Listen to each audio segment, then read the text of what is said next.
Pemirsa, Komisi Pemberantasan Korupsi KPK kembali melakukan monitoring dan evaluasi terhadap aset-aset Pemprov Sulsel yang dianggap masih bermasalah. Monitoring aset Pemprov dibahas dalam rapat bersama di ruang rapat Sekretaris Daerah Sulsel.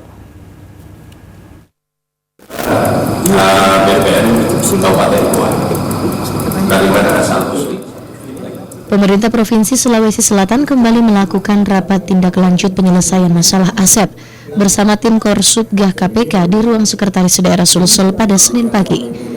Hal tersebut digelar terkait upaya penertiban aset milik pemerintah provinsi yang masih bermasalah dan belum sepenuhnya dikuasai oleh pemerintah Provinsi Sulawesi Selatan. Koordinator Unit Koordinasi dan Supervisi Bidang Pencegahan Korsubgah KPK, Dewi Aprilia Nurlinda, menjelaskan pihaknya melakukan rapat bersama untuk memonitoring perkembangan aset-aset Pemprov yang masih bermasalah, khususnya aset Pemprov yang tumpang tindih dengan kabupaten kota. Kami minta progresnya, berapa aset yang sudah disertifikatkan, bagaimana perkembangan atas penyelesaian aset yang bermasalah. Tapi untuk yang bermasalah fokus ke aset yang ada tumpang tindih dengan kabupaten kota. Seperti lahannya.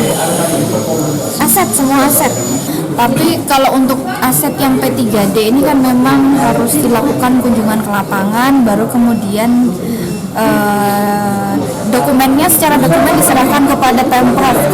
Kalau kabupaten kota mau memanfaatkan, nanti akan diberikan mekanisme melalui hibah. Selain itu, pemerintah provinsi bersama KPK juga akan turun langsung ke lapangan melihat kondisi aset-aset yang bermasalah dan menyerahkan dokumen kepada pemerintah provinsi. Di mana jika Pemda Kabupaten Kota ingin menggunakan aset yang ada di daerahnya, harus melalui persetujuan dari provinsi.